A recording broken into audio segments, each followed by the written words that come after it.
Well, ladies and gentlemen, I guess there wasn't very much else on in Cincinnati tonight. I'm astonished at the numbers of you who have turned out to hear me. I know very few of the faces who are here this evening, and very few of you who have met me. The hour that I'm going to speak, we'll have a 10 or 15-minute break after that, and then I'll be very happy to take any questions that you want to ask, any kind of discussion after that. So let's have no interruptions while I'm talking. We'll have a discussion after the interval. I'm hoping that you will find it a rewarding journey, the coming 60 minutes. Talking of journeys, I've been on the road for the last 7 days, driving up from the very southernmost point of the United States. And over the next 3 weeks, my speaking tour, which tonight is the first actual engagement, will take me in a zigzag course from here right up to the Great Lakes and across to New Jersey and back down to the southernmost point in Key West. And then the very next day over to Los Angeles, and I drive up to Seattle and back, and then across to Denver and Colorado, all between now and October the 23rd, and I do this every year. And you can begin to understand why I'm a thorn in the side of certain people who have a vested interest in propagating their own version of history, which may have very little to do with American interests or with British interests, but it has become big business. And the latter part of my talk will be devoted really to examining parts of that great legend. This drive up here from the southernmost point has, however, been useful in one way, because it has enabled me to brush up on my spoken American. I speak quite a lot of languages. We learn a lot of languages at school. We learn, in my case, French and German and Russian and Latin and all the other useful or useless languages that you need in your journey through life. But nobody ever told me as a writer that I was going to need to learn American. Not until I wrote my Adolf Hitler biography, which is published over here by the Viking Press, one of the great names in the publishing industry. And that's when I first discovered that writers, if they want to succeed in life, have to learn to write and read and speak a kind of mid-Atlantic English.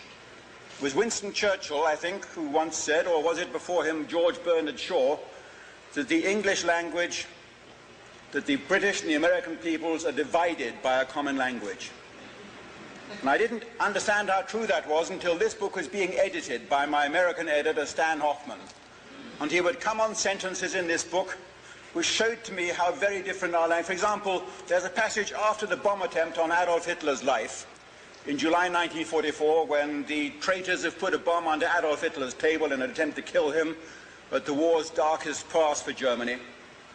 And he survives that attempt, shaken but not stirred, and he goes down into his bunker bedroom with his pants, or I would say his trousers, in tatters, in his shirt sleeves, and he sits on the edge of his bed in his shirt sleeves and braces and feels his own pulse, 73. And he says to his doctor, whose diary I found, "You see, quite normal, 73. And I describe this in the book, and my American editor says, "Dave, a great scene, I like it, but we're going to have to change that sentence a bit. You can't say the Fuhrer sat on the edge of his bed in his shirt sleeve and braces and felt his pulse. It's going to have to be, he sat on the edge of his bed in his shirt sleeves and suspenders." Now, what you don't know is that in England, suspenders is what a woman wears to hold her stockings up. What you would call a garter belt. So the idea of the Fuhrer of the Greater German Reich being some kind of prevert who sits in his bedroom wearing a lady's garter belt to hold his stockings up, there was no way around it. That sentence had to go. We had to cut it out. And then we had Ribbentrop, the Nazi foreign minister. I describe in one part how Joachim von Ribbentrop, he had a skeleton in the cupboard too. That's the English expression.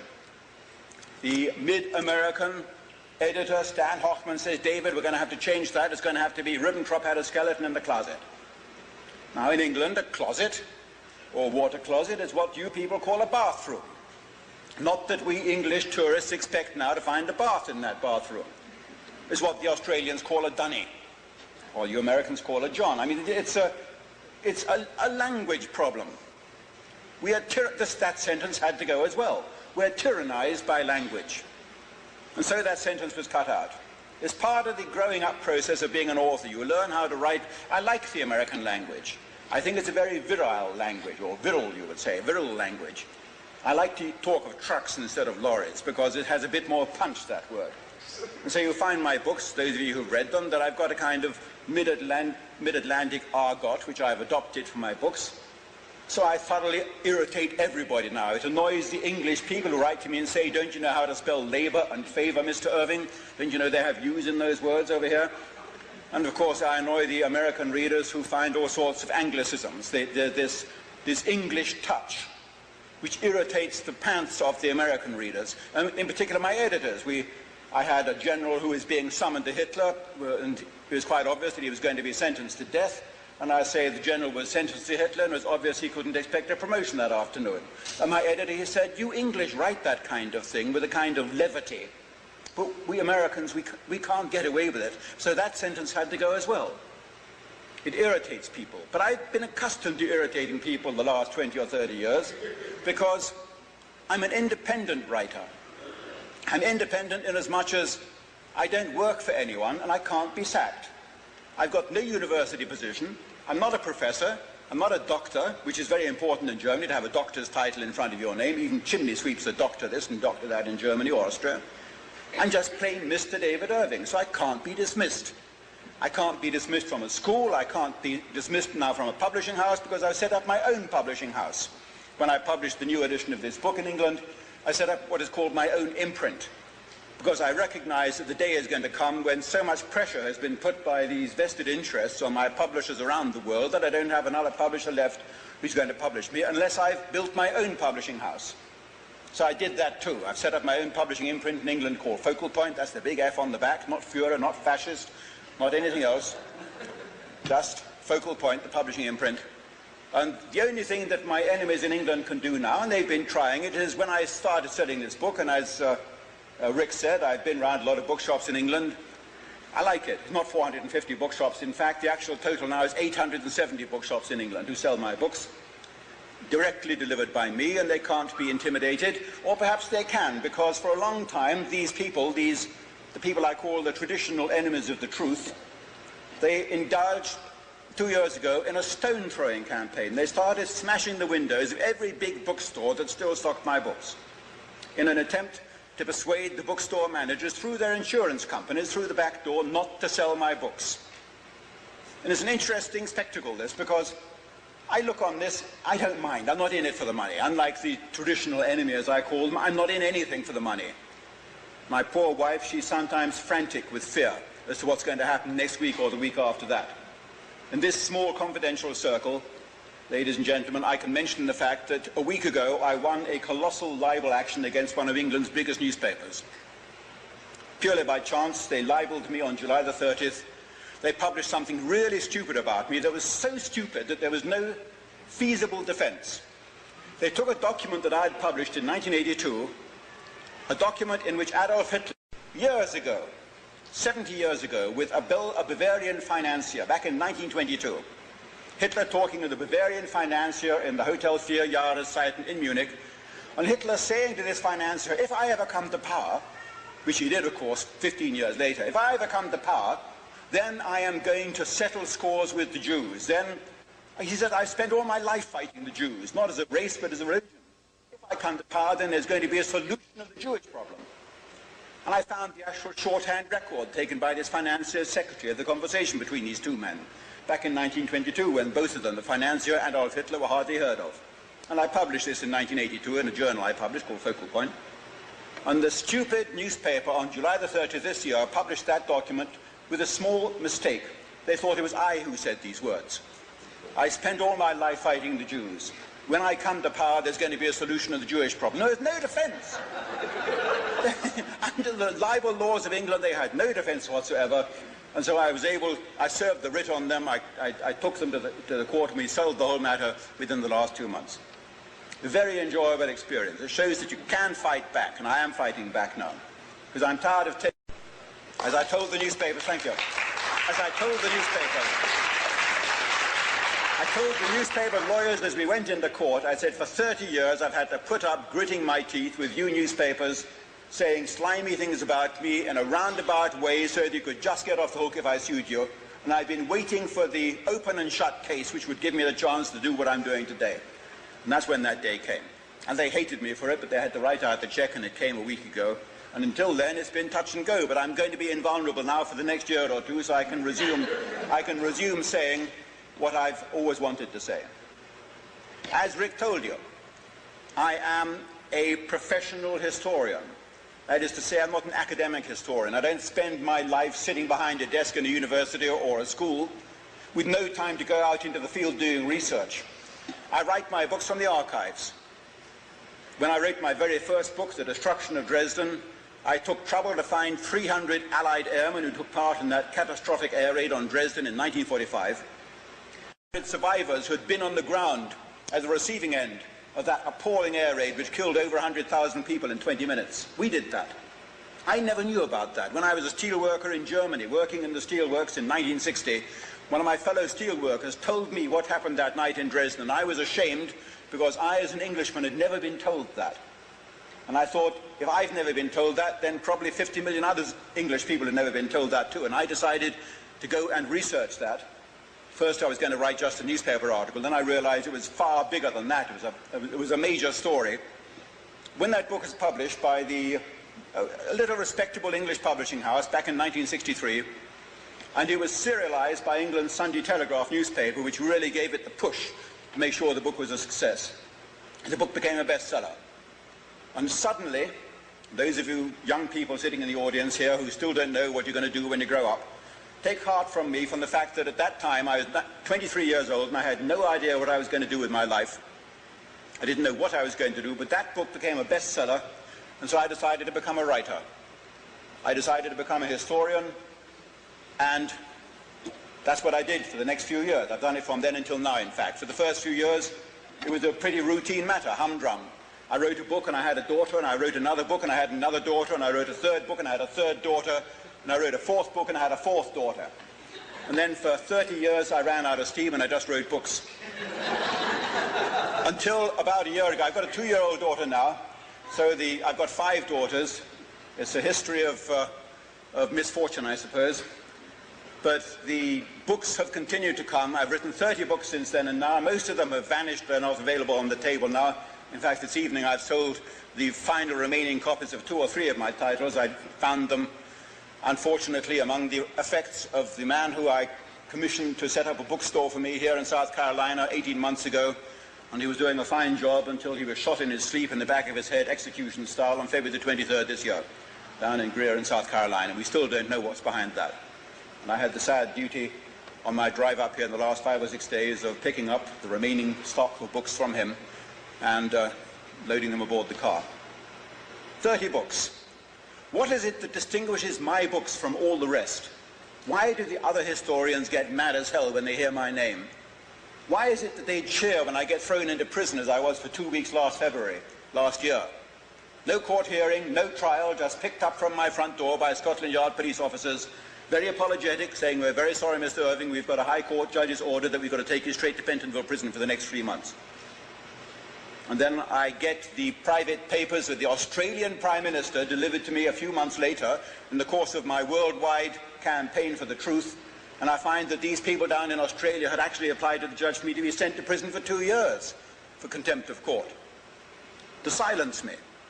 And that's what it's all about. And then when I managed to get freed from prison back in February last year, my solicitor, round-eyed with astonishment, saying, "Mr. Irving, what on earth is going on?" And even more astonished when he hears the people on the other side saying, "We apply for Mr. Irving's passport to be impounded." That's what it's all about. They're trying to gag me and fetter me and chain me to one place because I go around the world speaking my mind and telling audiences like yourselves what I found in the archives. And it was quite a wide world originally. I used to go around the world once every year, the same as I now go around the United States, speaking to audiences in South Africa and Australia and New Zealand and Canada, everywhere. Not one of those countries is now available to let me in. I was deported in handcuffs from Canada in November 1992 on the instructions and at the request of the people that I call the traditional enemy of the truth. They had the money, they had the clout, they had the press behind them, and I fought them for 3 weeks in the Canadian courts, beginning in Vancouver and ending up in the courts in Ontario until finally, to our astonishment and to the astonishment actually of the press, I was ordered deported in handcuffs and put onto a plane in handcuffs at Toronto airport and flown back to Britain. And since then it's been a running battle, but it's been a very interesting battle because I had the means now worldwide to fight back. I've got 3,000 people around the world who contribute to my campaign to enable me to fight these actions. And if you fight actions on this scale, you find extraordinary things. In the United States, you've got the Freedom of Information Act. In Canada, they've got the Access to Information Act. If you fight a libel action in Australia, you can force the other side, suddenly, by an action called discovery, to show you all their cards, as though it's game. They are ordered to show you all the papers they've collected against you, and then you find extraordinary things. Historians, professors who in England have written me oily, ingratiating letters saying, Irving, what wonderful books you write. I would be so grateful if you could give me a clue about where I can find this, or can you let me have a copy of that? These same people writing and handwriting to the director of an organization in England, who I won't mention, writing to the director of this organization in England saying, can't you possibly take some steps to ensure that the next time Irving goes to Germany, he's thrown in prison for a long, long time? And then the director of that organization writing an appropriate letter to the German ambassador saying, next time Mr. Irving goes to Germany on a speaking tour, can you possibly arrange for him to be arrested and put in prison for a while? And all these letters turning up in the files of the Canadian government, which is where I found them. And these people in England still don't realize I've got photocopies of these letters. I'm going to be using them later on in yet another publication. It's a very... they're not going to have an enjoyable time, these people. I started 2 operations, ladies and gentlemen. One of them is called Operation Bodyline, and the other one is called Operation Ill Wind, as in it is an ill wind that blows nobody any good. These people are going to find that I'm the one who's going to benefit from this ill wind over the next 12 months. Because I'm a fighter and I fight back. When I was banned from Australia 2 years ago, as it turned out, the Australian Prime Minister, Paul Keating, had personally issued the instruction that I was not to be allowed in again. We know this because the judge ordered that the Prime Minister's file should be opened, and he was the one who took the decision. And it turned out that he had been bribed by these organizations of the traditional enemy of the truth not to let me in. They were the ones who were paying the Australian Labour Party colossal sums of money, and so he had to dance to their tune. And he was the one who ordered I shouldn't be allowed in. And when I wasn't allowed in to Australia, all the Australian media, to my astonishment, came down on my side. There wasn't an Australian newspaper which didn't stand up for me and for freedom of speech. They would say all the usual things like why we find Mr. Irving's views detestable and repugnant. They always say that kind of thing, because if you say one thing about journalists, you can't say they're brave. Journalists are not brave people. I have not the slightest sympathy for journalists anywhere in the world, because they are morally repugnant to me. They are what the Germans call Charakterschweine, the whole bunch of them. They are all dependent on their editors' say-so for their jobs, and they write they are on autopilot. They know what they've got. They're not censored by anyone, but they know instinctively what they've got to write. And so they all say, while we don't hold anything of Mr. Irving's repugnant views and his disgusting opinions, we do stand up for his right to express. We do stand up for freedom of speech. And the Australians would telephone me, and I would do live television programs to Australia from my house in England. And the Australian journalists say, Mr. Irving, why is it then that you're keeping on this fight? Why is it that you're carrying on the battle like this? And I would say, I've been underestimated. You've underestimated the English. The English have a reputation, ladies and gentlemen, for marching to the sound of gunfire. We march toward the sound of gunfire. If they would stop firing their guns, I'd stop marching. But my enemies have not realized this yet. And so the battle goes on. And I mentioned the fact that I would give these interviews from my home in England, and I would broadcast live by satellite to the whole of the Australian continent. This is the benefit, of course. If they didn't ban me from Australia, I would be speaking to audiences of perhaps 20 or 30 people in the outback, outside Shepparton or Melbourne or somewhere. But as it is, I'm speaking live coast to coast on primetime television several nights a week when these campaigns are running in Australia.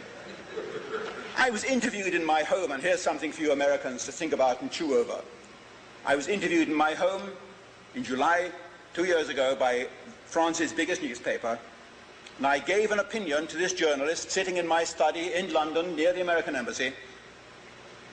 And this journalist reported my opinion quite faithfully in Le Monde, the biggest French serious newspaper.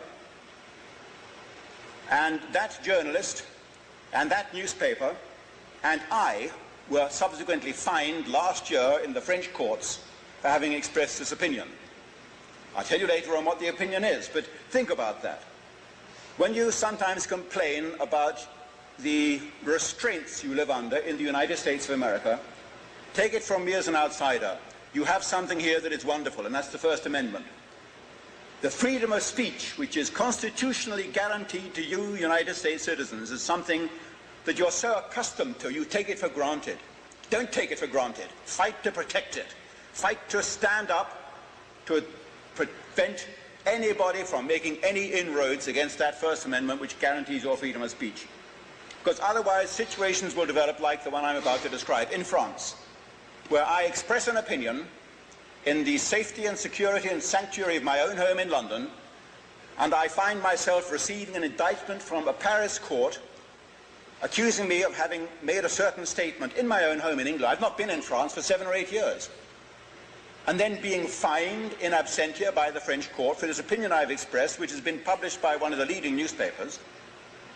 But it gets worse, because the indictment that is served on me under a new law passed in France, a law for the amendment of the freedom of speech.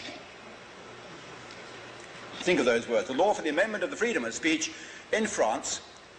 And under that law, it becomes a criminal offence for anybody to challenge, or the French word is contester, to challenge or ask questions about crimes against humanity as defined by the Nuremberg Tribunal of 1945. Now, we all know what tribunal that was. That was the victors' tribunal against the Nazis, who were put on trial and eventually hanged. They were railroaded to the gallows. I think it was Lord Van Sittart who said the only question which is of interest now is going to be the place of the gallows and the length of the rope. That was roughly the mood of justice which prevailed at Nuremberg. You couldn't expect justice in that kind of climate. The Germans didn't expect it. They knew they weren't going to get justice, and they didn't get justice. But one thing is quite plain, that it should be possible for us now, historians, 50 years after the event, to re-examine those events, to re-examine the indictments as served up at Nuremberg, the crimes that the Germans were accused of, and say, was this a crime? Did this happen like that? In France, for example, it is a criminal offence, to give you one example, it is a criminal offence to go to France and say, I don't think it was the Russians. I don't think it was the Nazis who killed the Poles at Katyn, in the Katyn forest in 1940. I think it was really the Russians. I think it was the Russian secret police. We now know it was the Russian secret police who did that, because the Russians have admitted it. Mr. Gorbachev has admitted it, Mr. Yeltsin has admitted, the Russians have actually given the Polish government photocopies of the murder warrants, the death warrants that were signed by the Soviet secret police for the 15,000 Polish officers who were murdered as prisoners of war in the forests of Katyn near Smolensk in 1940. So there's no question about that particular crime. But at Nuremberg, it was the Germans who were accused of having murdered those 15,000 Polish officers. So anybody who goes to France now and challenges that fact is committing a criminal offence. And they're going to be fined like me, and that newspaper, and that journalist. But it gets worse, because it is a criminal offence to mention these crimes, to mention the challenging of these crimes. So the indictment that was served on me said, Mr. Irving, you are accused of having, in July 1993, given an interview to a journalist of Le Monde, in which you stated, I do not believe that the ... existed. And the words ... are followed by brackets with the words censored under the Fabius-Gasso law of 1990. So they're not even allowed to mention those words in the indictment, telling you what you're being charged with. This is how, and the reason for that is simple, because part of the penalty in France, when you've been found guilty of something in France like that, is not only you find some horrendous sum, not only are you ordered to pay all the legal costs of all the lawyers who've turned out against you, and it isn't only the lawyers of the government who are against you, you find suddenly in court against you lawyers representing all sorts of strange organizations, of communist veterans and Jewish victims and this kind of thing. They've all got their lawyers in court representing these associations and organizations. They've all got an interest in seeing Mr. Irving punished, and the judge will say, Mr. Irving, you will pay a fine, and you will pay compensation to these, you'll pay those lawyers, you'll pay compensation to that organization, that organization. Every organization represented in court gets a nice handout, and the final penalty is you are also ordered to publicize in a display advertisement in 5 of France's biggest newspapers the full details of the offense and the penalty. And that, of course, is the most savage, swingeing financial penalty, because you know what display advertising costs. And they don't want in that advertisement that you're going to put in the newspapers announcing your penalty, they don't want you to repeat, of course, what you've been charged with. That's why that's been cut out of the indictment. It's all a bit Orwellian. It's all, if you've ever read Animal Farm or 1984, you understand what I'm talking about. The things that George Orwell wrote about in the 1940s and 1950s as being an absurd situation which might one day happen, have already happened in many countries in Europe and around the world because vested interests are trying to protect legends. So what are these legends? I've got no vested interest one way or the other. If I say, as I do, I don't believe in the legend of the Holocaust as it is at present propagated, it's not because I've got a vested interest. I'm not making money out of saying that. No one's going to come up to me afterwards and say, you've done well, Irving, here's the money I promised you for saying that. No one's going to say that. I'm saying it because it's the conclusion that I've come to. And the fact that I say that, in fact, doesn't earn me money, it costs me money. My agent, when I published this book, originally in 1977, Max Becker, a dear old American literary agent, one of the best, when I delivered the manuscript to me, he said, David, we've got a problem with your Hitler book. Where are the 15 pages on the Holocaust? I said, Max, there aren't 15 pages on the Holocaust. He said, well, yeah, but you've got to write them. You've got to put them in. You can't write a biography of Adolf Hitler without putting in at least 15 pages on the Holocaust. And I say, Max, my problem is I've written this book based on the archives. I knew all Adolf Hitler's private people. I got to know all his private secretaries. All the girls who had worked as typists for Adolf Hitler, I spent 10 years winning their trust and getting them to look under their beds and find their old cardboard boxes full of diaries and private letters and papers that they'd written. I spent 10 years finding out what really happened based on the archives. And in all those archives around the world, there aren't those 15 pages you're talking about, Max. There's not one single sheet of paper linking Adolf Hitler with what you call the Holocaust. So I'm not going to put it in. And he says, Jesus, David, if that's let me tell you what's going to happen. You're going to lose the Book of the Month Club. You're going to lose the Reader's Digest deal. You're going to lose the Sunday Times contract in England. You're going to lose any chance of doing a paperback or softback publication in the United States because all the 7 biggest publishing houses, the paperback publishing houses in the United States who publish paperbacks, the 7 biggest are all Jewish. And they're not going to you can forget about doing a contract. You're talking about losing $1 million. And in a rather cavalier fashion, I said, Max, what you haven't had, you don't miss. But he got 10%, of course, of that, what I hadn't had. And he wasn't happy about that at all. And he said, David, I said, I can't, there's no evidence. He said, for God's sake, David, if you can't find the evidence, do what the others do, invent the evidence. I remember him very clearly saying that. That's one thing I remember very clearly. And the other thing I remember very clearly was the day when it came for the Viking Press to publish this book. And a few weeks beforehand, we had a meeting with all their sales staff. All the Viking Press's leading sales representatives came from all over the country, right across the Union. They came to New York, and I had to address them. This happens in publishing houses. They have 5 or 6 of their leading authors with the new books of that year that are going to be published. And you get up on the stage and you talk to the sales representatives. They sit in front of you and you tell them what's new about this book. And as I went on the stage, the sales manager of the Viking Press came up to me and he took me by the arm and said, Dave, we've got a bit of a problem. We've got a bit of a problem with your book, Hitler's War. He says, I don't know how to put this to you, but this problem will be solved instantly if you can give me the right answer to the following question. Are you Jewish? It's the kind of question that means nothing to you at the time. But over the years that followed, that was 1975, 20 years have passed since then, that little question has kept on coming back into my mind. I had to say, I'm not Jewish. His face fell. He knew they had a problem. And I felt sorry for him, but there was nothing I could do about it. If I was called Irving David, I suppose he might have had a chance.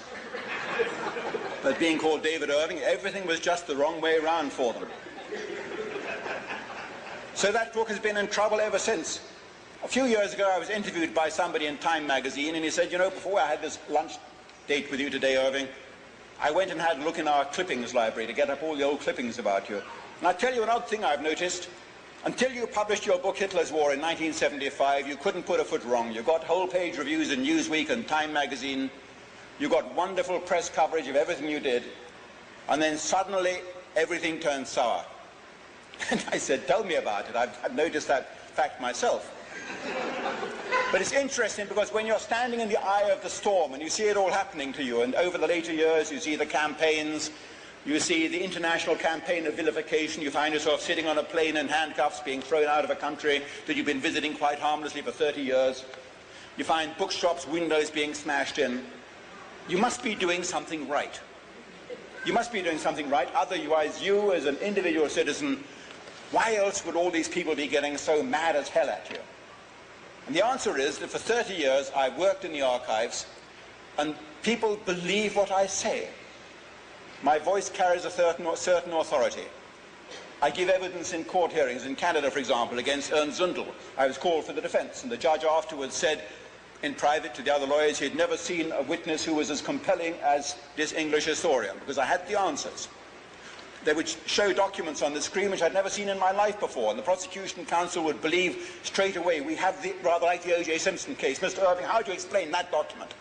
Here is the chief of the SS talking about gas chambers in a document, a letter written to Himmler. And I would say straight away, but look again at that letter. It has no security classification on it. If they were talking about the final solution, which was the most, as you yourself say, the most secret of all the Nazi operations, this document would have a security classification on it. It would be stamped with secret or top secret. In German, Geheime Kommandosache, Geheime Reichssache. And if it hasn't got the rubber stamp, it would at least have those initials after the registration number of the letter, GRS or GKDOS, Geheime Kommandosache. And the fact that it hasn't got that security classification means that this document is of what I would call janitorial level. Literally. A perfectly innocent explanation as to why these sinister words like gas chamber come into a German document is because, in fact, it turned out to be part of the coking process for generating the necessary high-temperature gases that were used in the crematoria. So, what am I saying? Well, the first thing I say is I came in through the back door, so to speak, when I was writing the Adolf Hitler book, and it occurred to me that nowhere in any of the archives did I find one single document linking Hitler with what is now called the Holocaust. Notice the word that I say is now called the Holocaust. If you look in the newspapers before about 1970, you won't find that word. It's a modern word. It's a modern word. It's been generated by the Holocaust lobby because they know how to sell something. They're selling a package. It's got a capital H like Tylenol, capital T. They're selling a word and a concept. And that word Holocaust is the first word I'm going to impress on you as being something you should be very suspicious of. You're invited not to open the package, please. Like a package of Tylenol. Please don't touch the package. You have to buy the whole package without inspecting it. And anybody who does want to open that package and inspect it is then called something else. And this is the second word. Holocaust denier. Isn't that absurd? How can anyone deny the Holocaust? We've seen the pictures. We've heard the eyewitnesses. Holocaust denier. There's nothing more absurd, nothing more worthy of repugnance than the Holocaust denier, capital H, capital D. Not somebody who questions the Holocaust or somebody who is a skeptic, as I am. Bits of the story are undoubtedly true. Let me say this right from the start. There's no doubt at all, and particularly the young members of the audience here should realize this. There's no doubt at all that the Nazis in their 12-year rule inflicted nameless horrors on large segments of the population, including the Jews and other people whom they disliked. There's no doubt about that at all. What I do question are the methods. Was it done on a methodical scale? Was it done as a measure of the German state? If the Nazis massacred the Jews on any enormous scale, was it done on the orders of Adolf Hitler himself, in other words, the man who the German people had elected as their head of state? Or was it something that just happened? Was it premeditated, to use O.J. Simpson terminology? Or was it second-degree murder? I mean, these are the phrases we all know now, if you've all been sitting in front of our televisions. Was it premeditated, or was it second-degree murder? Was it all planned from the moment Hitler came to power, or did it just happen because war broke out, and because the Germans saw that we allies, the British and the Americans, were burning alive hundreds of thousands of their people every night? And the Germans wanted to hit back at someone, and it's human nature to hit back at somebody who's in your power. If you want to see what it looks like when 100,000 people are being burned alive, here's a picture of it, incidentally. There, that picture there. Not 100,000, actually, it's 40,000 people in the little German town of Pforzheim. None of you have heard of that. You've heard of Dresden and Hiroshima, but Pforzheim, that was 10 days after Dresden, being burned alive. 40,000 people in 20 minutes in the moment that photograph is taken by one of our airmen from the air. Burned alive, barbecued, because they were not the wrong colour, Not because they were the wrong race, but because they were Germans. They were living on the wrong side of a frontier. And if I can divert here for a moment, I would say that if a crime was committed during World War II by any side, and I'm very open-minded about crimes being committed by all sides, I don't think the crime was genocide. This is the other word to watch for. Remember, we've got three words now: Holocaust, Holocaust denier, and genocide. The crime wasn't genocide. It's a word I make up: innocenticide. The killing of innocent people in war. That is the crime. If the Jews were killed in Auschwitz or Treblinka or anywhere else, and we'll look at that particular statement in a minute, it wasn't a crime because they were Jews, it was a crime because they were innocent Jews who were being killed. It was their innocence that made it a crime, and not their Jewishness that made it a crime. But the Jewish community today don't want that. That's why they've invented the third word, genocide, the killing of a race, because that's what they make money out of. If you enlarge the concept into the crime being the killing of any innocent people, then all sorts of people can qualify, please. The citizens of Coventry, the citizens of Nagasaki or Hiroshima, the American airmen who suffered when they were shot down and held in captivity, the Australians who were held in Japanese prison camps, all sorts of people suffered nameless horrors during World War II, innocent people. The people in this photograph, they suffered, but they haven't been able to claim a bent nickel for being burned alive. But this is it, you see. The word genocide is a very useful word because it limits the concept of who is entitled to the money, please.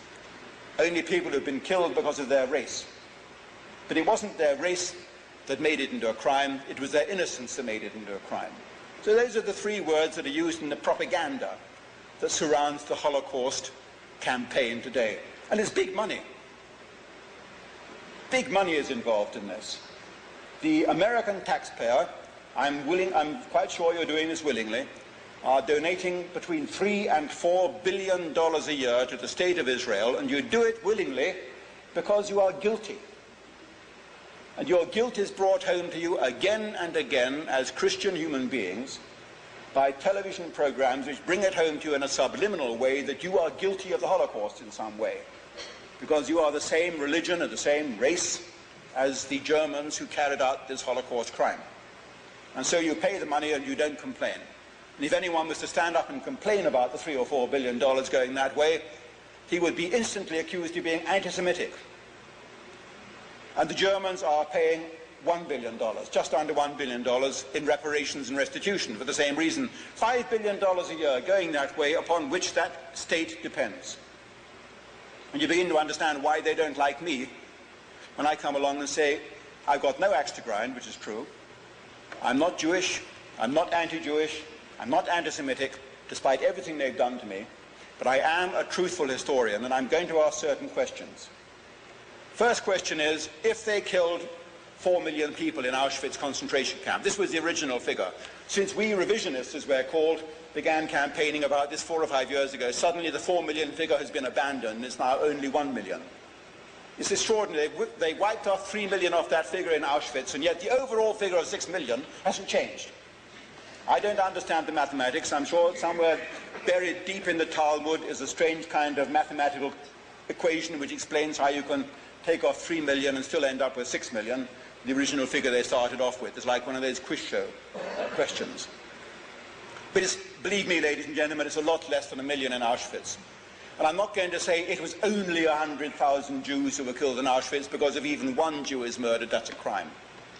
But what I am going to say is what did happen and what didn't happen. And I'm only going to deal with Auschwitz because that basically is the capital ship of the whole of the Holocaust campaign.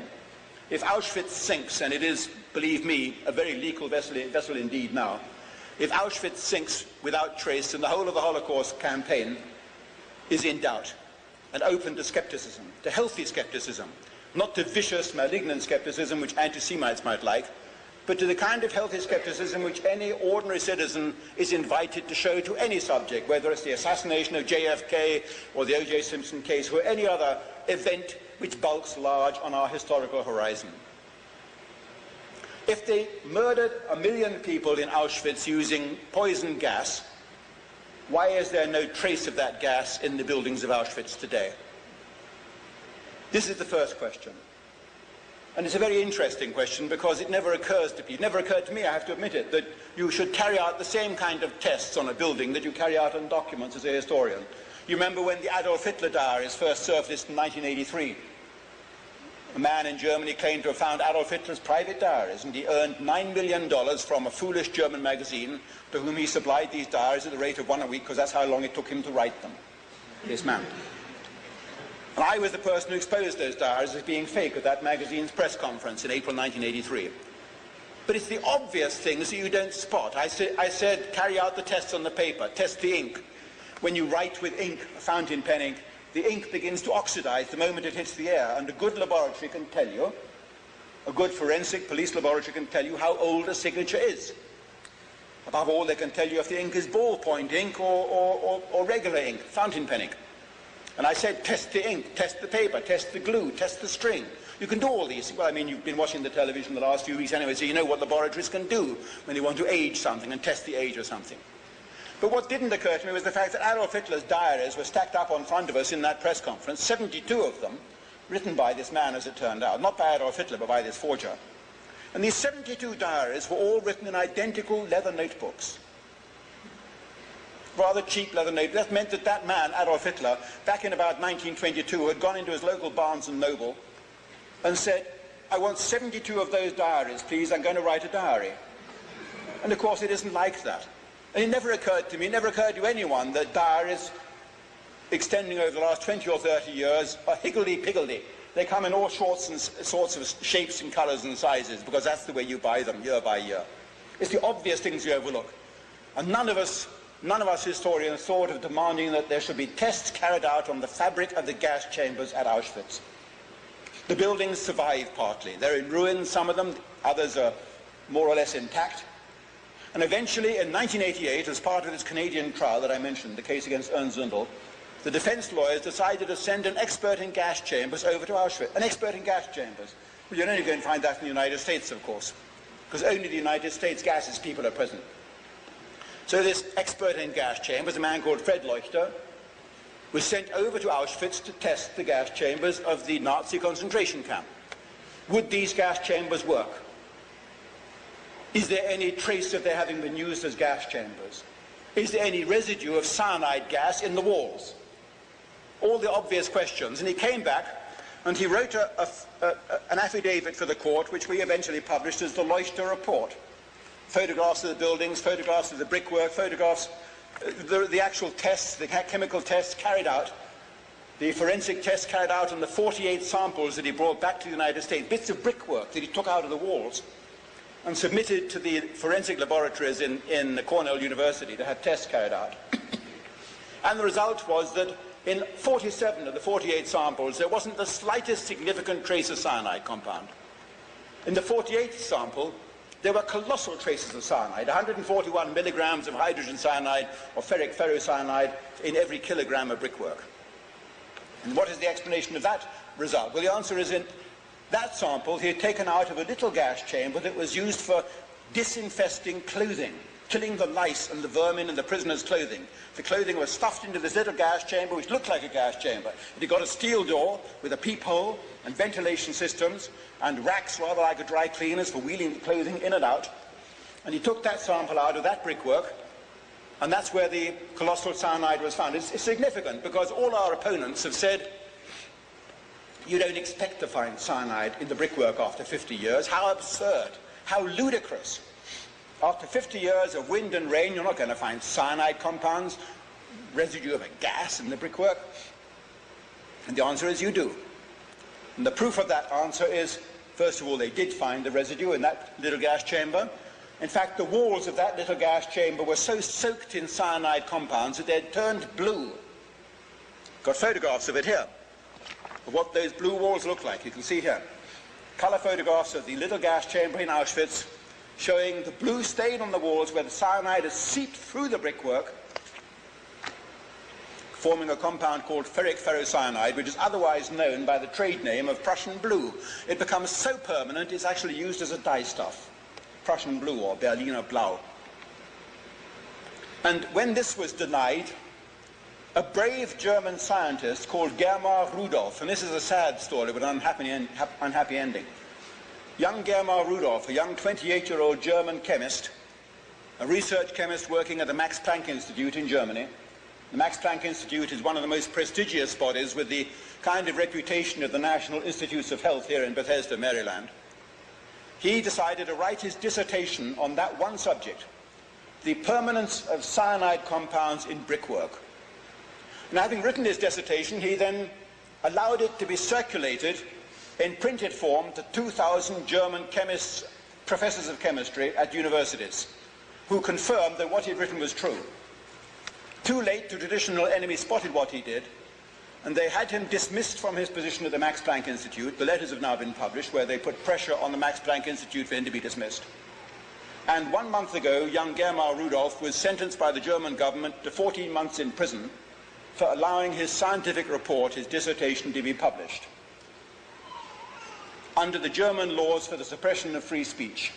He had infringed against those laws and he's now been sent to prison for 14 months for allowing his chemical results to be circulated to the professors of chemistry and physics in Germany.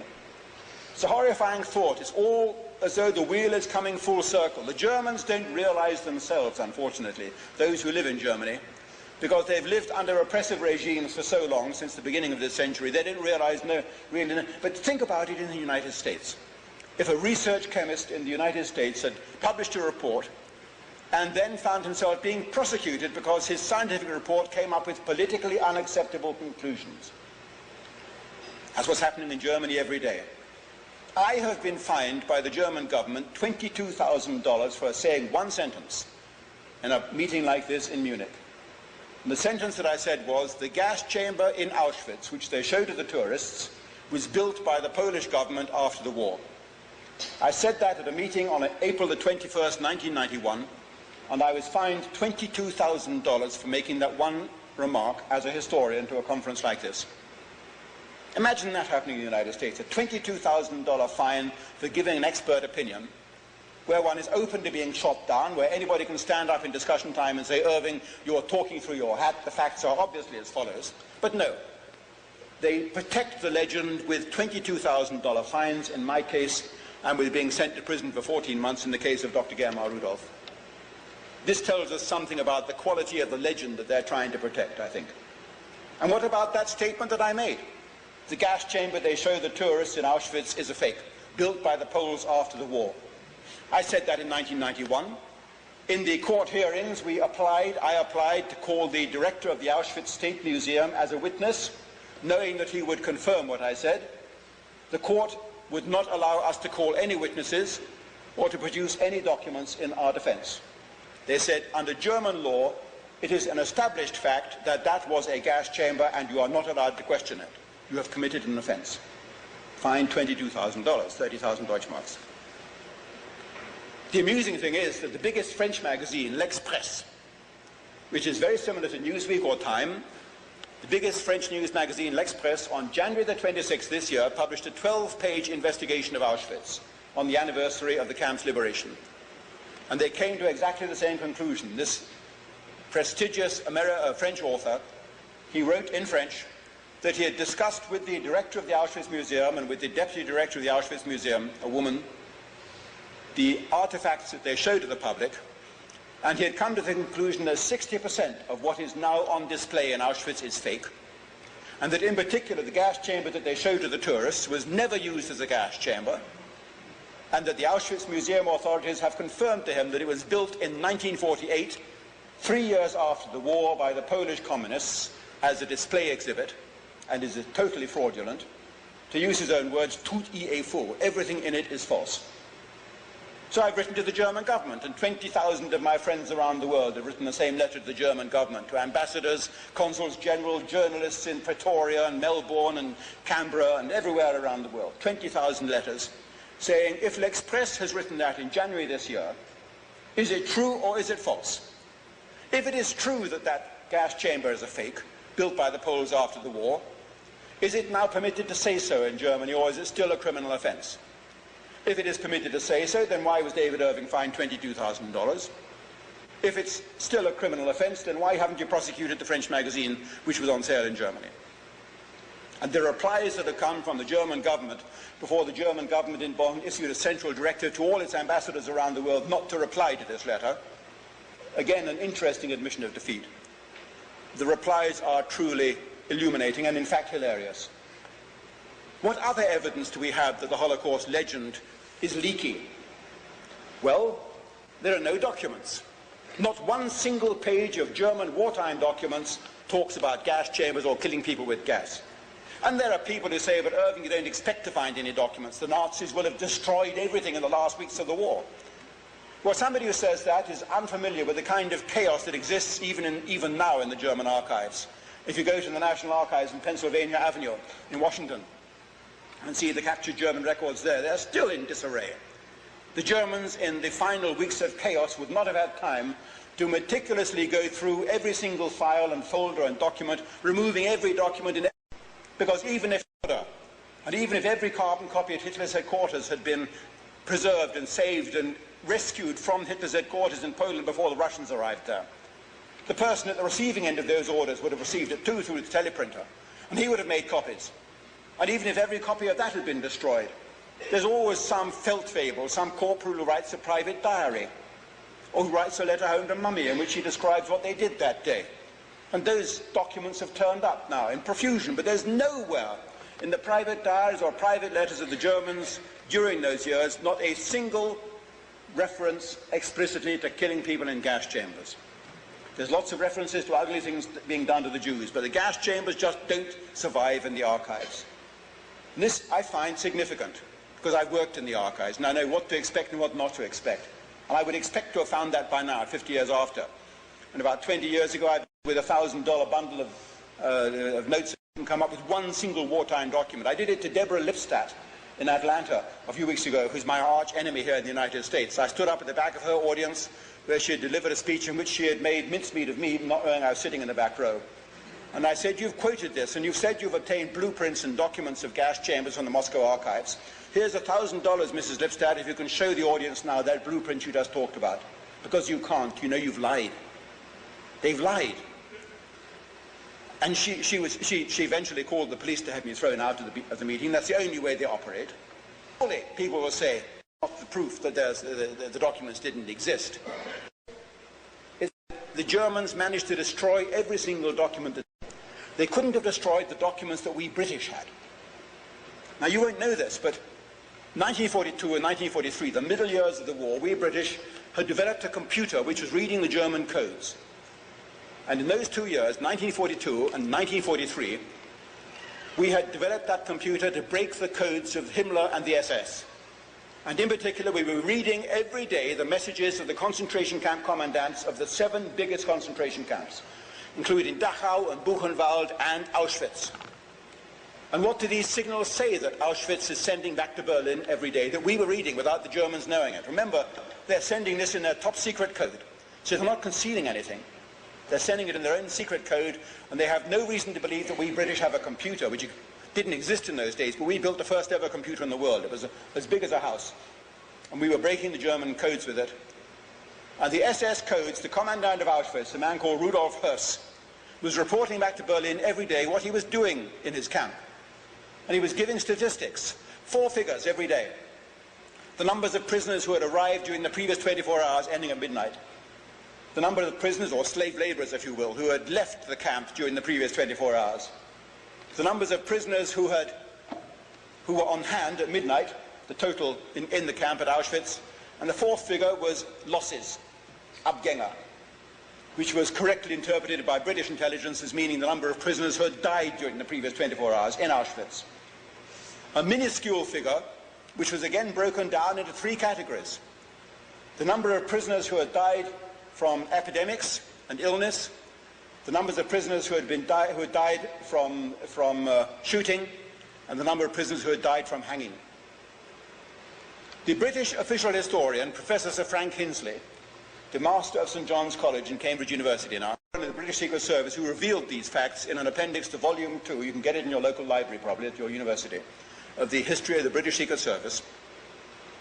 He says, on analysing these Auschwitz daily telegrams, that there's no doubt that most of the deaths in Auschwitz occurred through natural causes, if you can call them natural causes in a slave labor camp. Typhus in particular, starvation, hunger, overwork, old age. By far the smallest number of deaths was caused by executions, he writes. Now that is an academic historian who I trust. He has no axe to grind one way or the other. He's just reporting what he finds in this unusual source of information, the secret reports of the camp commandant himself, written in a secret code which he thought nobody else was reading but himself and the chief of the SS. Why should he conceal that he was killing hundreds of thousands of Jews every day, as is now said? How many Jews is he supposed to have killed every day? Well, the figures, you've read them, 50 or 60,000 a day he was killing. But we run up against another problem there, ladies and gentlemen, because if you're killing 50 or 60,000 people a day, be they Jews or anybody else, and if you're cremating 50 or 60,000 people a day, you need the capacity to cremate that number of people. And that's where the statistics break down, because we know exactly how many crematoria they had at Auschwitz. They had a large number. They had 5 or 6 buildings there, which weren't all operating together, but still quite a large number. And we know that if these crematoria were working throughout the period the camp was in operation, they could, working flat out, have cremated about 60 or 70,000 bodies. It's an ugly subject, but we're getting now to final totals. And we've got another figure which kicks in here, because if you're cremating 60,000 people a day, you're going to need a huge quantity of coke. We know, and any crematorium expert or manager here in downtown Cincinnati will confirm this, that if you've got a coke-operated crematorium, it takes 30 or 40 or 50 kilograms of coke for each cadaver. So you're looking at a huge quantity of coke being required every day for these figures you read about in the newspapers now, about 2,000 tons of coke a day. But we have aerial photographs of Auschwitz that were taken during the war, taken by American and British and South African planes.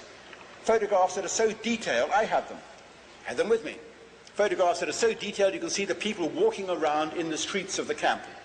There's no signs of huge quantities of coke, no mountains of coke, there are no huge mass graves either, no pits, no lines of people waiting outside the gas chambers. All these legends begin to dissolve when you look at these photographs under a magnifying glass. We can be very precise about the coke, in fact, because in the Russian archives, which has now become available, where I've worked too in Moscow, the secret archives of the Soviet Union, they found the entire operating documents of the Auschwitz concentration camp, including the quantities of coke that were supplied for the crematoria throughout the entire period. It's a figure worth making a mental note of. 2,188 tons of coke were supplied to Auschwitz from start to finish, which is enough to cremate 70 or 80,000 bodies again. So you're coming roughly to a figure of about 100,000 bodies, which is again confirmed, oddly enough, by the Russians who released to the Western powers 4 years ago the death books of Auschwitz, which contain all the death certificates of everyone who died in Auschwitz. 46 bound volumes of death certificates with a total of 66,000 names. So again, you've got an order of magnitude of how many people died. And if most of those people died of natural causes and a fraction died of being executed or murder or brutality, this is still a crime, I'm not denying that. But we then come to a point which I mentioned earlier, the innocenticide factor comes in. Because if of those 100,000 people who died in Auschwitz, even a quarter were murdered, 25,000. Remember the picture I showed you here? On the one hand, 25,000 people being murdered in Auschwitz over the entire war years, and on the other hand, 40,000 people being burned alive in 20 minutes. The whole world talks about the one crime, endless television movies are made about it, you're all made to feel guilty about it, the other crime is swept under the carpet as though it never happened. And when a British historian comes along and repeatedly talks about it, he's the one who finds himself being put in handcuffs and deported and hounded around the world and finding doors slammed in his face from Pretoria to Vancouver. It gives food for thought. I've only mentioned in this brief talk a very few of the facts which point in the direction that I'm telling the truth. I know of no one document which operates in the other direction. I've got a lot of documents which show the Germans were very brutal. I've got a lot of documents which show the Germans massacring people on the Eastern Front. I'm not going to gainsay that for one moment. It's a question of orders of magnitude, of relativity between the crimes on the one hand and the crimes on the other. And if there's one word which is engraven on my shield as a historian, it's not just the word truth or justice, but even-handedness. I think that the time has come, 50 years after the war, to see an even-handedness. I boil with rage at the hypocrisy of other writers and other historians. I have to boil with rage at the hypocrisy of your own government sometimes. I boiled with rage at the time of the Oklahoma bombing earlier this year. And I think to myself, how many Oklahomas did your government fire at Baghdad during the Gulf War? How many Oklahomas of your citizens in the northern states financed in Northern Ireland, for example, paid for the benefit of Mr. Jerry Allen, who now comes in and out of the White House? This is the kind of hypocrisy which irritates me. I like to be able to stand back and say, if this is a crime, then that was a crime. And no one is going to tell me, David Irving, to shut up, even if they bankrupt me. It began with my agent telling me all those years ago, if you don't put those 15 pages in that book, you're going to lose $1 million in royalties over the next 10 years. And I said, forget the $1 million in royalties. I want to write a book that's going to stand up by itself and go down in history as the one that people quote. And my family don't understand me. I know this, and a lot of people don't understand me. My publishers don't understand me, but I can sleep easy at night. I have no fear of ever being exposed as a fraud. I have no fear that someone is going to come along and say, we've got a document that proves you wrong. And oh well, suppose they do find a document that proves me wrong. I'm not going to drop it on the floor and sweep it under the carpet and pretend it doesn't exist. I'm not going to call for that man to be locked up. I'm going to shrug my shoulders and say, well, for 30 years I've given you a run for your money. I thought I was right. You've proved me wrong. Well done. But they're not going to succeed. I've got an instinct which tells me that the truth is on my side in this particular fight. It's an interesting battle, ladies and gentlemen, but I have so many friends around the world that I'm convinced that I'm going to win it. Thank you very much.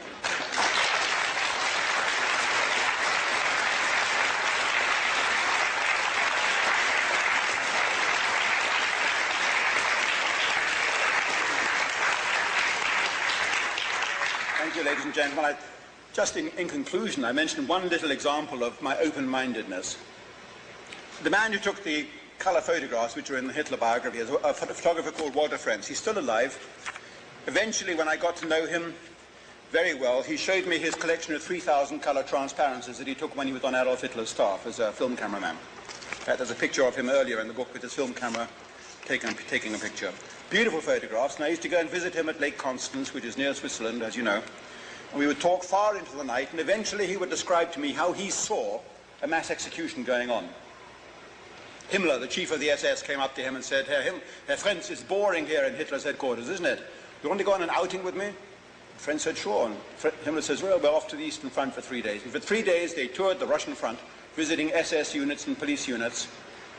And Frenz has told me the same story over the last 15 years, 2 or 3 times, and he adds more and more details each time he tells me, you know, the way the memory remembers things that he didn't really want to say before.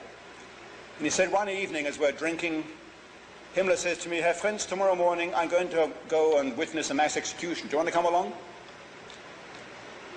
Now, I've got to admit, this is where the German mentality and the English mentality obviously diverge.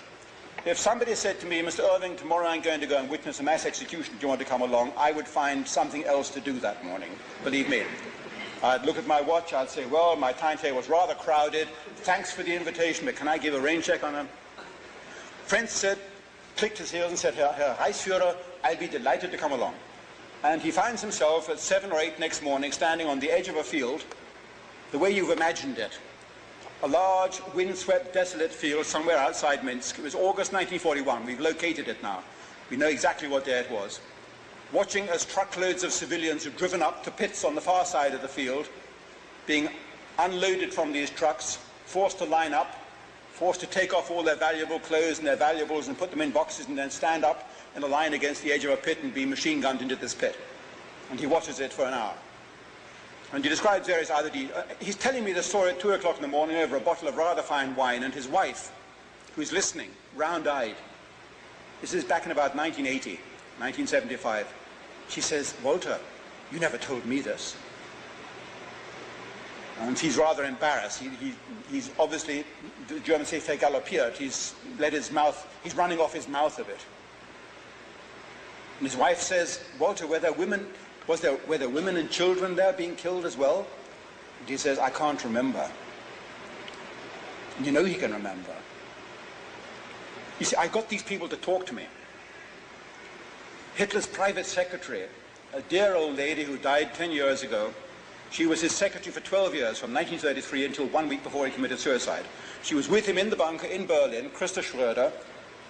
She became so close to me as I worked on her that she actually gave me the only self-portrait that Hitler sketched of himself. I have it in the car outside, a very valuable piece of paper. She said, you know, Herr Irving, I think you're wrong about Hitler and the Jews. This is again like 3 in the morning, a conversation over tea or wine. I think you're wrong about the chief, she called him, the chief and the Jews. Or A.H., she called him A.H. as well. A.H. could be very cruel. And knowing the way with Christa Schröder to get her to talk was to play her like a fish, not to tug, but just reel out a bit of line. I said, well, what do you mean? She said, I was with him on the night of the Long Knives. Now, the night of the Long Knives in history was in June 1934, a year after Hitler came to power, when he decided to liquidate all his senior rivals in the Nazi Party, the brown shirts, Ernst Röhm and a dozen others. In fact, it was 84 people who were finally murdered that night. She said, I was in Berlin and I got a telephone call from A.H. He wanted me to fly straight over to join him in Bad Godesberg. He needed me. He needed the secretaries not to dictate to, but he needed them to talk to. He needed human company. And they flew down that night from the Rhine city of Bad Godesberg down to Munich, and they climbed into those big Mercedes open limousines and drove out to a town on the outskirts of Munich. She described all this. She said she was with him when he went into the hotel, he arrested all his rivals, had them taken away by the SS, and they were shot later that day in the prison at Stadelheim, just lined up against the wall and shot. It was the first bloody massacre of the Nazi regime. And she said later on that afternoon they flew back to Berlin, and Hitler was obviously exhausted by the day's events. When they got back to Berlin, the German capital, Hitler vanished into his chancellery, into his building, like the White House. He vanished into his chancellery and she didn't see him for an hour. She said, Mr. Irving, I went down into the cafeteria by myself and I ordered dinner. The chief and I, we were both vegetarians, and I knew he had eventually come down. And after about an hour, he showed up and he stood in the door, buttoning up his jacket, and he said, So, Fräulein Schröder, now I have had a bath. And I feel as clean as a newborn babe again. She told me that, I suppose, 15 years ago. 40 years probably had passed since she heard him say those words. She'd never spoken them to anybody else, but those words had drifted around in her memory for 40 years, and she had longed to tell somebody this telling sentence, what the chief had said to her after killing his closest friends and rivals. I've had a bath and I'm as clean as a newborn babe again. A sentence that really says it all about him, and about quite a lot of people. You get the impression that O.J. Simpson had a bath and felt as clean as a newborn babe. Not that I want to prejudge his guilt, but there we are. We'll have a 15-minute break, ladies and gentlemen, and then those of you who have stammered will have a discussion afterwards. There's coffee at the back. Thank you.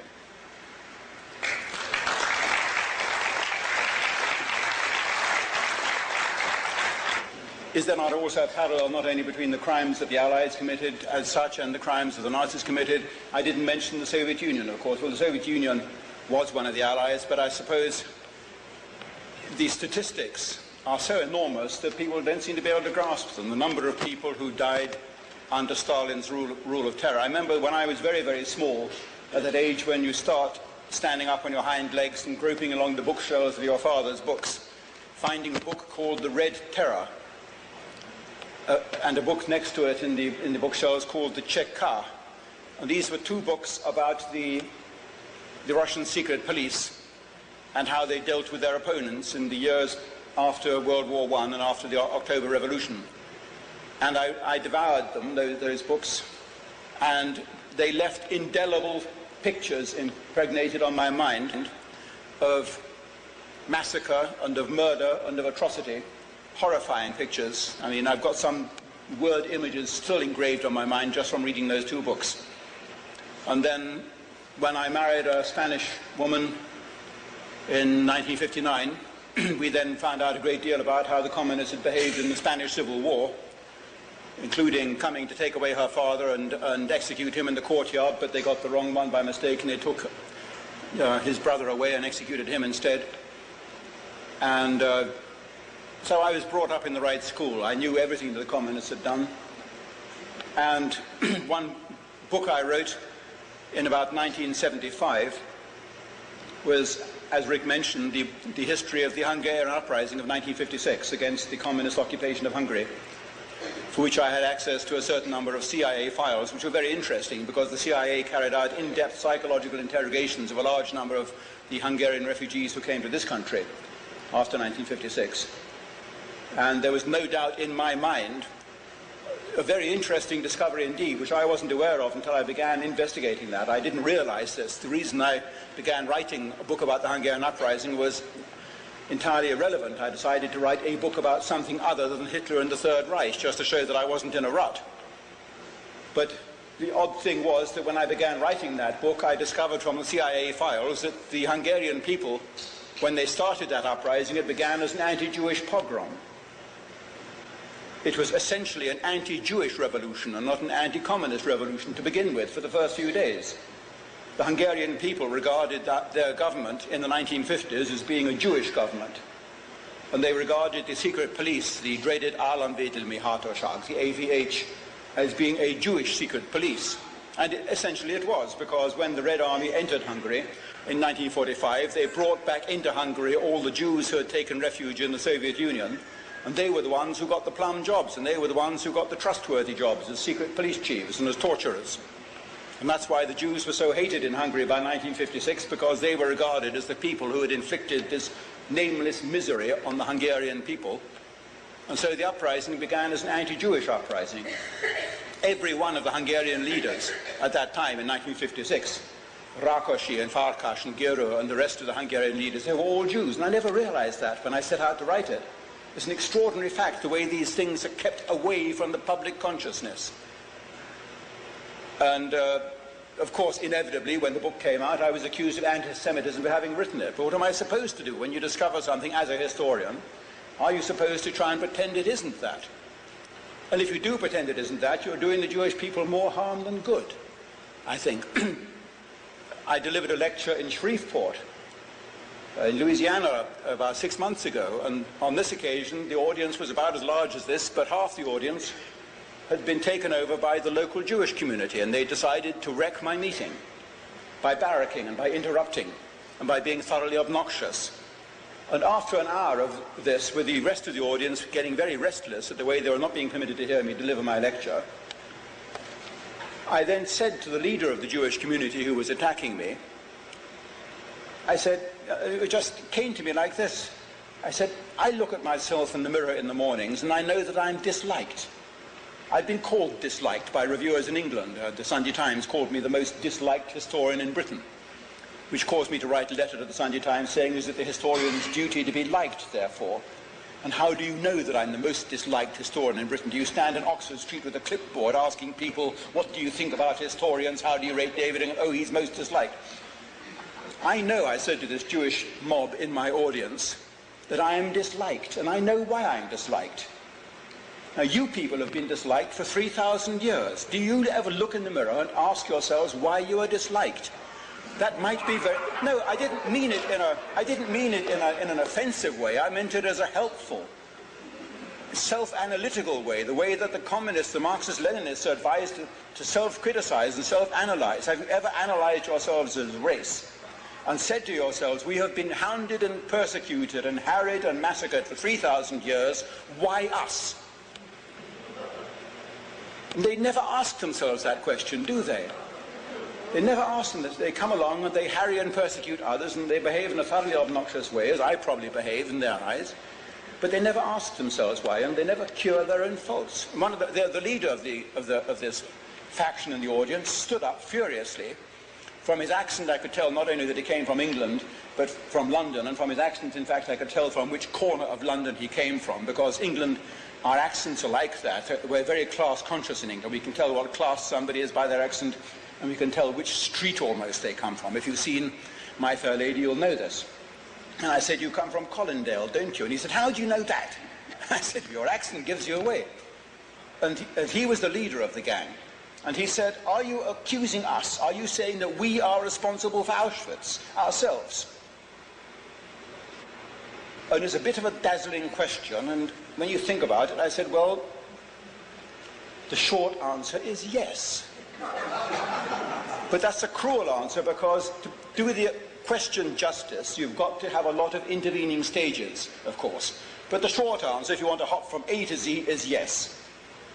If you hadn't behaved the way you have as a race for 3,000 years, first the Russians, then the Poles, then the Galicians, then the Austrians, and the rest wouldn't have harried and hounded you from pillar to post, so you end up finding yourselves in Auschwitz. And you've never asked yourselves why. And they still don't want to accept that. To him, that question and my answer was unacceptable. In Germany, it would no doubt have been grounds for another $22,000 fine. In Canada, I would have probably found myself in handcuffs again. But I don't think it was an anti-Semitic answer. It was an attempt to be helpful in a kind of psychiatrist couch way. Analyze yourself. Cast out the mote from thine own eye. Yes. A question, yes. I'm very interested in the DEF camps and Operation Keelhaul. Do you have a good deal of knowledge on that? Operation Keelhaul. You're going to have to remind me what Operation Keelhaul was. I know the code word, but... That was the repatriation of the Russian citizens. Oh, yes, that's right. Tolstoy. Nicholas Tolstoy's book, and Harold Macmillan. At the end of World War II, there was a lot of tidying up to be done. A lot of people found themselves on the wrong sides of the frontiers. In British prison camps, we had large numbers of Russian soldiers in German uniforms who had fought on the German side. We had British soldiers in German uniforms. There were Yugoslavs who had fought against Yugoslav. There were people who found themselves on the wrong sides of the lines as they crystallized at the end of World War II. And the question arose what to do with these people. Well, Stalin had a certain leverage because he claimed to hold numbers of Allied prisoners or Allied troops on his side of the lines that he had found in German camps that had been overrun by the Red Army, and he made it known that he wasn't going to let them go home to the United States and Britain unless we turned over to the Soviet Union and to Yugoslavia the peoples that they wanted, like the Cossacks, like the Vlasov troops who had fought in, Russian troops who had fought on the German side. And so we took the ignominious step of hoping nobody would notice that we were quietly sweeping these people over the frontier into the Russian hands or into the hands of Marshal Tito, knowing that they were going to be liquidated as soon as they arrived. Harold Macmillan, who was at that time a relatively lowly officer in the British Army, was part of that operation. It's something that nobody can be proud of, but I think you have to show a certain degree of humanity for the people who took those cruel decisions, rotten decisions, and say that they had been misinformed and they were led to believe that by taking these ignominious steps they were saving the lives of British or American soldiers who were in Russian or Yugoslav hands. And also you have to take into account something which is too easily forgotten years later, and this is the climate of opinion at that time. When you wonder how a German soldier can point a machine gun at helpless women and children standing on the edge of a pit, you can't do it unless, if you regard it in vacuo. You can only begin to understand that man's mentality if you think yourself back to the climate of 1942 or 1943 and say to yourself, this man has probably been through the streets of Berlin or of Pforzheim or some other German town and seen what the Allies have done to his civilians. And a climate of brutality and barbarism arises.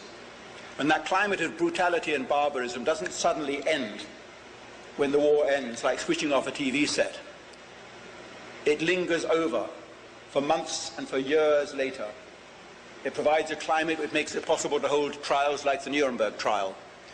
It provides a climate which makes it possible even now, 50 years later, for Hollywood still to be churning out films of hatred against the Germans, although in their entire existence the Nazi filmmakers made only 3 anti-Jewish films: the film Judzus, the film Der ewige Jude, the Eternal Jew, and a film about the Rothschilds. Only 3 films made by Dr. Goebbels and the Nazi film industry about the Jews, and yet Hollywood has retaliated with tens of thousands of anti-German films over the last 50 years because the climate of hatred is still lingering on. Yes. Yes.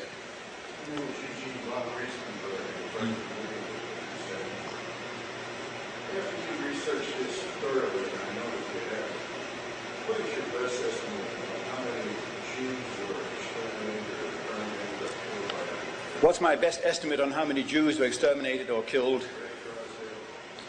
It's an interesting question, and only recently, in the last month, the leading Jewish magazine in England, called Searchlight, which is a communist operation, has headlined an article saying David Irving now admits the Nazis killed 4 million Jews.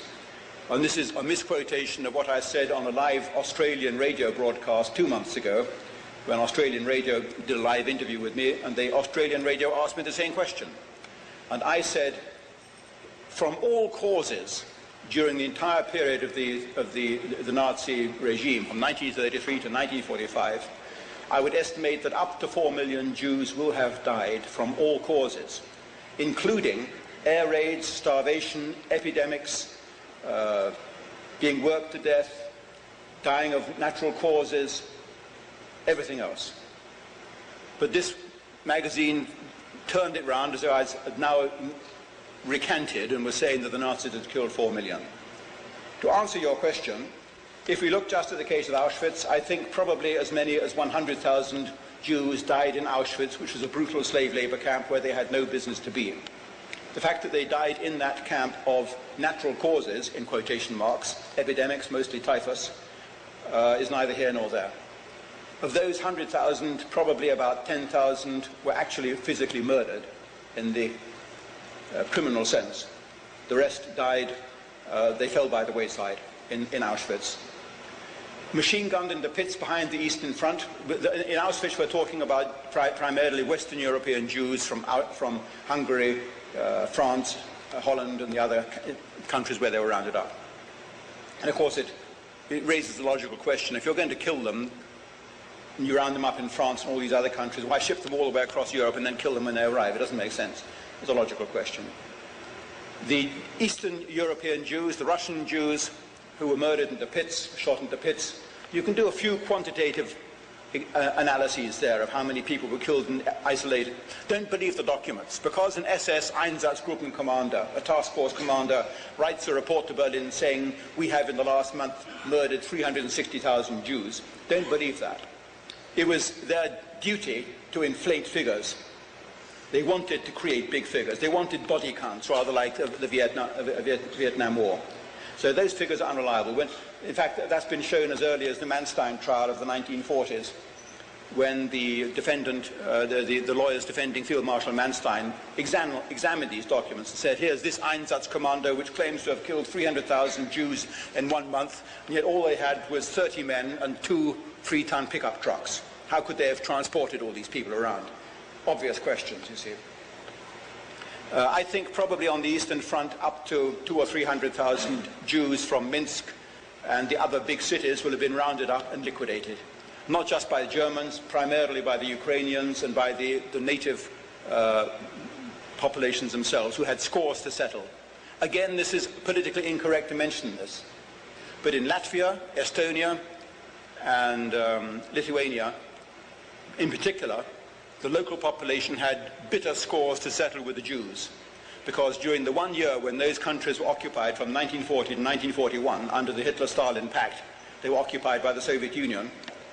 The NKVD, which was the secret police, the forerunner of the KGB, had occupied those 3 countries with a reign of terror, and using largely Jewish officers, because the KGB or the NKVD was largely Jewish officers at that time, they had carried out a rule of liquidation and purge in those 3 countries, murdering hundreds of thousands of local middle-class entrepreneurs. The priests, the businessmen, the intellectuals were rounded up, driven off at dead of night by the communists, by these Jewish organizations, and murdered. And a year later, when Hitler's armies invaded and marched through these countries, they found the local population busy solving the Jewish problem for them, taking revenge. Nobody likes talking about that now, but if you read the records, particularly the German military records, where reports are coming to Hitler's headquarters saying, when we arrived in Riga, we found the local population busy exterminating the Jews. What shall we do? And from Hitler's headquarters back goes a signal saying, don't interfere. Don't interfere. This is the true story of what happened, but it's an unpopular story. Yes? Dr. Mark, Yeah. I'm a scholar at Hebrew Union College in Cincinnati. In the Encyclopedia Britannica in 1946, set the world Jewish population in Europe. 1938, approximately 2.8 million people. And the number of people who left between 38 and 39. The number of people who survived by declaration. With respect to Smith's Yes. Well, you're quoting to me figures from the Encyclopedia Britannica. I'm repeating this for the benefit of the camera and for the audience.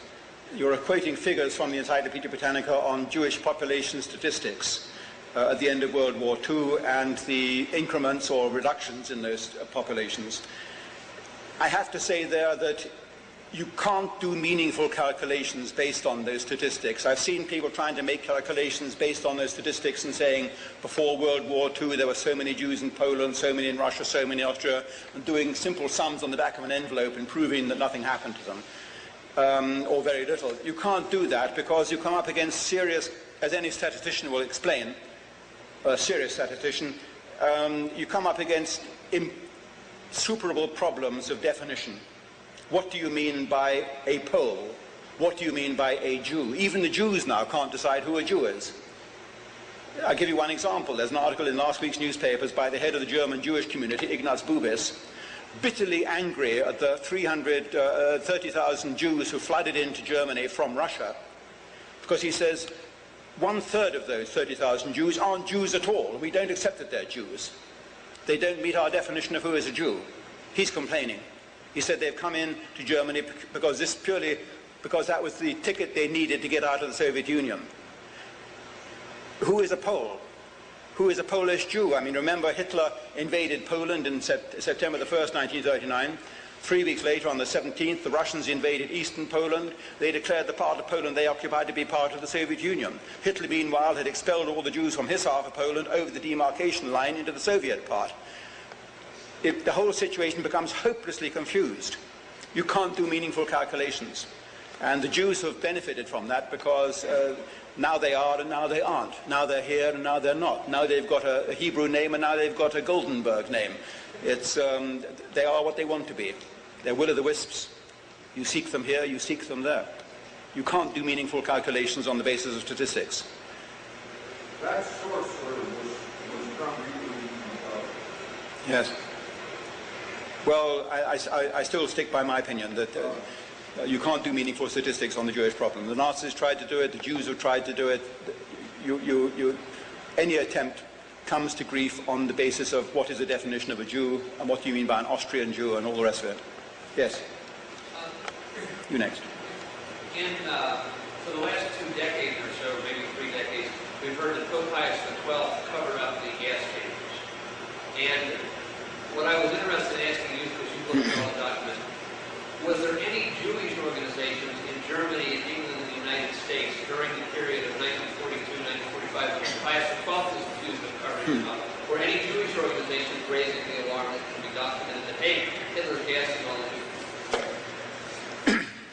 First of all, I've not seen any documents produced by the Vatican archives which refer to gas chambers. If they did, they would qualify to my mind for the $1,000 reward which I've offered for 20 years. There is no document. The Jewish community began raising a hue and a cry in September 1942. Gerhard Riegner, who was the Secretary General of the World Jewish Congress, who sent an entirely spurious and bogus report to London, demanding that it should be sent to his headquarters in New York, talking about Hitler having just taken a decision to kill millions of Jews, and they were going to be killed by poison gas in gas chambers in Poland. And this is the first time that legend arises. And if you look in the British archives, you can see how eventually, a few months later, we turned the legend round and used it as propaganda, which we started broadcasting into Germany, which explains where the story then begins to arise from. We were listening to the echo of our own propaganda. But at the same time, in the British archives, and I've got the files here, I could show it to you afterwards if you want, the Foreign Office official who looks at this report, he says, The only references to gas chambers that we've seen are in documents provided to us by the Jewish community, largely because they concern Jews. These people are not reliable sources. They've always exaggerated in the past, and we see no reason to believe these people now. And they went on asking the very pertinent question, why use gas chambers? There are much easier ways of killing people. What's wrong with a good old-fashioned bullet that hasn't let the Russians down until now? A very pertinent question. Yes? In his book, Anthony Sutton's book, Wall Street, The Rise of Hitler, have you read that book? I've heard the title of the book. I haven't read it, yes. Your research has proved that many of the Wall Street bankers have financed many of the projects in here. If you look in my book, Churchill's War, you'll find I quote a document, a rather unusual document. The question is, did Wall Street bankers finance Hitler? I know what you mean, what you're getting at. The German Chancellor Brüning, before Hitler, Hitler's predecessor, he wrote memoirs when he fled from Germany in 1938. He came to the United States eventually, and his papers are in Syracuse University in New York, where I've seen them. He wrote a letter to Churchill in 1937, after he had already gone into exile. And in this letter to Winston Churchill, Brüning, the German Chancellor, said, if you knew the problems I had as Chancellor, said, I discovered that the major Jewish banks in Berlin had been financing Hitler, and that one of the banks was controlled by the head of the Jewish community. I have a copy of this letter. Now, after World War II, Winston Churchill wrote to Brüning, the Chancellor, who was by then living in the United States, and asked Brüning's permission to quote that letter in his 6-volume history of the Second World War. And Brüning wrote a reply to Churchill saying, Mr. Prime Minister, I'm very sorry to have to refuse your permission to quote that letter. It was true what I wrote at the time in 1937, but given what has happened to the Jewish community in the years since then at the hands of the Nazis whom they financed, it would be too tragic for this fact ever to become known. And so Churchill wasn't permitted to quote the letter. And I have all these letters because they're in the files of the Time Life organization, which published the American edition of the Churchill memoirs at Columbia University in the archives of the then editor of Life magazine, Daniel Longwell. And like going through his private papers, I found copies of these Churchill-Brüning letters, which are very interesting indeed, of course. Needless to say, that didn't stop me from quoting them in my book, Hitler's War. Yes? Yeah. Well, Hitler took money from whoever was foolish enough to give it to him. And in this case, the people were very foolish indeed. You wanted to ask a question here? Yes. Yes. We'll have 2 or 3 more questions, then I think we'll wind up the evening. Yeah. Well, I'm one of those that believes our Bill of Rights, our freedom of speech, is being wiped out by the United Nations Charter and Yes. replaced our Constitution. Yes. And I'd love it if you do research, or have you already, on the United Nations and its influence on freedom of speech. The influence of the United Nations on freedom of speech. Well, I can only repeat what I said at the very beginning of my talk, which is how dear and how precious I hold your First Amendment rights in this country as a foreigner visiting this country and benefiting from those rights. And I deeply regret that you don't seem to cherish the First Amendment right as much as we do, who suffer from other countries where the freedom of speech is progressively eroded, and where a scientist can be sent to prison, as in Germany now, because he comes up with a politically incorrect chemical result. This would be unthinkable in this country. And I only hope that you stand firm to the flag of your First Amendment rights in this country, and you don't allow any power to erode them or to depredate them, whether the United Nations or any other power. I strongly mistrust the United Nations, and I can't wait for the day when it finally collapses and implodes.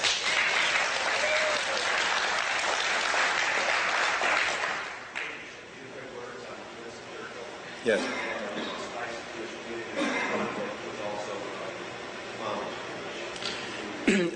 I've seen stories that Jenny Jerome, the mother of Churchill, was Jewish, and this has been reported in a Jerusalem newspaper, I think, a few months ago. And now I'm obviously looking into that she had Jewish blood in her maternal line. Very interesting indeed. I don't think Churchill was cognizant of that fact. He never mentioned it. But what is interesting are his links with the Jewish community, which I'll go into in a little bit of detail here. because they've not been gone into by any of the other Churchill biographers for obvious reason. In particular, the main authorized Churchill biographer, Martin Gilbert, hasn't gone into it for the simple reason that he's one himself, and he doesn't want to harp on that fact. But the two basic areas of interest to look at in Churchill's career are the period when he was in the so-called wilderness, when he resigned from Stanley Baldwin's cabinet as a minister, and for the next 10 years, until 1939, he was out of office, out of any office at all. He was just a member of Parliament. So all he had was his salary as a member of Parliament and his rather pitiful earnings as a journalist, and yet somehow he managed to support an enormous country estate, which cost a very large sum of money to support, with all the gardeners and the nurseries and the nurses and the nannies and the cooks and the housekeepers and all the rest of it. He had a private staff of sometimes 20 or 30 people, all supported on his salary as a member of Parliament, which was at that time £500 per annum, $750 a year, or $2,000 actually, because at that time I think it was $4 to the pound. How did he do it? Well, the answer is that from 1936 onwards, he was financed by a little secret pressure group called The Focus. You won't find much reference to The Focus in the history books, but it certainly existed, and there are several files of Churchill's private papers relating to The Focus. The Focus was a group of perhaps 30 or 40 leading British industrialists and bankers and former politicians who decided that Churchill was worth keeping afloat, and they funded him. They weren't all Jews. They were primarily Jewish, but there were also left-wing socialists and left-wing conservative members of Parliament who all decided to keep him afloat. In July 1936, the then chairman of the of the Shell Petroleum Company wrote out a cheque for Churchill of the order of £40,000, which in modern day money would be probably about $700,000, and gave it to him as a gift. He was Jewish. It was a Jewish gift to Churchill, and the intention was that Churchill, they bought him. He became the Pied Piper from that moment on. And the one who pays the piper calls the tune. If you look at the events as they really happened, until 1936, he hardly gave Germany a passing mention in his speeches and writings. Other things were more important. From 1936 onwards, he began beating the anti-Nazi, anti-German drum. And at that time, there was a great deal of pro-German sentiment in Britain, as witnessed the behavior of the Duke of Windsor, the King. King Edward VIII, who ruled for just less than a year after the death of his father, was very pro-German and pro-Hitler, and actually got on very well with Adolf Hitler when he visited Germany later in 1937. He was forced to abdicate by the same lobby, but it was this lobby which was financing Churchill from 1936 onwards, and which finally maneuvered and engineered his introduction into the cabinet in 1939, and finally his taking over as Prime Minister in 1940. He fought a war that Britain had no real interest in. And I've repeatedly said this. Any logical perception of World War II now, looking back after 50 years, screams to the high heavens. And we can see quite clearly that we should have said to the Poles in 1939, you've got a problem with the Germans, sort it out yourself. We should have said to the Jews, you've got a problem with the Nazis, sort it out yourself. It's no concern of Britain and the British Empire. We've got other fish to fry. That's what we should have said. Churchill, unfortunately, was beholden to these people, and he had no alternative. So in 1940, when we had a choice put to us of accepting the very generous peace offer that was put to us, which has been concealed from the history books by the Germans, or of fighting a totally senseless war onwards, Churchill took the wrong turning and bankrupted Britain and ruined the British Empire. I first said this in my book, Churchill's War in 1987, and now 5 other major historians have said the same thing. This has now become known as the revisionist line of history of the Second World War, and I'm the one who actually opened up that path, making people think the unthinkable, looking at the alternative route that we could have taken in 1940. In 1941, just to end this, it becomes very interesting indeed, because the Weizmann papers, which are the papers of Chaim Weizmann, who was the first president of the State of Israel, and he was the leader of the international Zionist movement throughout World War II. The Weizmann archives, foolishly or wisely, gave me complete access to all the Weizmann correspondence with Churchill. And in the Weizmann archives are all Churchill's correspondence with Weizmann throughout the war years and before the war, and all his notes on his meetings with Churchill. And I'm only going to mention one of those letters here. It's a letter written by Chaim Weizmann, the leader of the Zionist movement, at that time living in the United States, to Winston Churchill in September 1941, 3 months before Pearl Harbor, when Churchill is frantically trying to claw the United States into his war, because that's his only salvation. And Weizmann writes to Churchill a letter which he says, Mr. Prime Minister, unless you grant us what we want, which is the creation of a Jewish army in the Middle East, with our own arsenal and our own weapons and our own uniform and our own flag, unless you grant us what we want, then you are not going to win us over. And let me tell you what we will do if you do grant us what we want. If you grant us our wishes, then we will act on your behalf in the United States. And remember, Mr. Churchill, he writes in this letter, remember, we are the only powerful, unified bloc in the United States which solidly backs the British cause in this war. September 1941. Everybody else is basically isolationist. We are the only ethnic, unified group which solidly backs the British cause. We are the only people who are in the position to bring the United States into this war. We did it in the last war, and we can do it again. Needless to say, I quote this letter in volume 2 of my Churchill biography in a chapter called We Did It Before and We Can Do It Again. And I don't expect to get any applause from the newspaper community in Britain for having revealed this letter, but I think it's a very telling document. Take 2 more questions and then we'll finish. Yes? Is there any truth to the idea that Hitler was a descendant of Rothschild? Any truth to the idea that Hitler was a descendant of Rothschild? I've never heard that before. I don't think so. I think, if so, the Rothschilds must have deeply regretted it and they called him the black sheep of the family. Final question. One more. Yes. Last question. I asked earlier about the PDF camps. I've read from 2 sources that, and this goes directly back to Eisenhower, the prisoner of war camps were designed for starvation of German soldiers, and as many as 1.9 million were murdered. In fact, more were killed in the camps than in the war. And again, if you talk to Americans about it, we want to hold on to this as the last great war, as if it was noble because it was a war, not a peace action, but really it was Christians killing Christians for the pleasure and profit of Jewish bandits. Well, it was a kind of race war, but the episode you touch on, what happened to the German prisoners in the American camps, was in fact investigated in great depth by a friend of mine, Jim Back, who wrote a book called Other Losses, and he's deeply regretted ever since then having written that book. Until he published that book in Canada, he was a widely respected novelist and historian and one of Canada's best writers, doing very well for himself. The moment he published that book in Canada, exactly the same thing happened to him as happened to me since 1977. An attempt to ostracize him, an attempt to ruin him by the organized international Jewish community, determined not to allow any other episode to distract or divert attention from their own episode, which they've labeled the Holocaust. It's a very interesting case study in the distortion of history and in the persecution of those who come up with politically incorrect history.